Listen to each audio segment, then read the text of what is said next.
All right, Troy, this is the first day I received my headers in the mail um, yesterday. They're Hooker Super Competition or whatever. They're the only set of headers from any company I was able to find that would fit this motor, this truck. So they're competition full-length headers, which I like that fact for the power aspect. But the quality, it's a 5/16 flange. I would have liked a 3/8 like my Doug Thorley's used to be on the other truck. It's a real thin gauge tube, but you know it's lightweight. So I'm going to use these to mock it up and build my motor mounts. And then as soon as I get done and I'm satisfied with where everything is, I'm going to take them off and send them to Jet Hot to get them coated, ceramic coated inside and out. So hopefully that'll make them last longer than what they would have, because I mean, who knows how long they've been sitting on the shelf at Hooker, but you can see they're just flash rusted.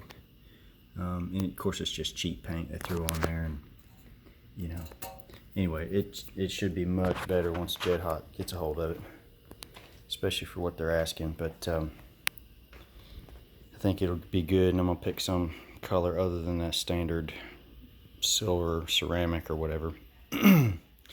So I haven't really measured anything. Tonight was just about getting the headers mounted to the engine and getting everything situated down in there. I still got, it's not clearance left to right yet, so there's a little bit of issue here if I'm not able to get a little bit more.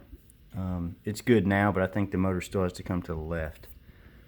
But like I said, I haven't measured everything just yet. I just was able to get the headers down in there, and there's one little spot I got to beat on, but I had to, I can't hardly see it. Let's see back here.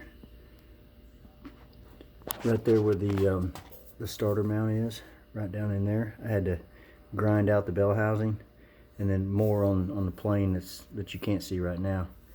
I had to grind out some just for the header tube to clear. So I hate to do that on a brand new bell housing, but got to get the headers in there, and I'm not going to smash a header tube. So I still have to beat on this. This is just the seam where the floor pan meets the firewall. I already ran all this stuff back with a hammer. I got to come on down around here and just flatten that back into the floor pan, and then this header tube will clear, and then I think I'll have plenty of clearance to start measuring for motor mounts and all that stuff. Let me show you up underneath here. I don't like how the the collectors hang down below the frame rail for a street vehicle, but maybe I can tilt the motor forward a little bit to help that situation out. If not, I'm going to have to, I don't know, I just don't like that, because I'm gonna drop the truck just a little bit to get a little bit better stance and some good handling characteristics.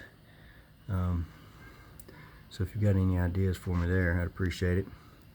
But overall, it's coming together. I was a little worried inside that these headers would not fit, because technically Hooker says they're for an 87 to a 91 Dakota, because 92 is when they started the Magnum motors. So this not being a Magnum, it's an LA 360. I was a little worried, and you know, I thought, well, maybe they changed the cross member after 91 or something, and you know, maybe they did.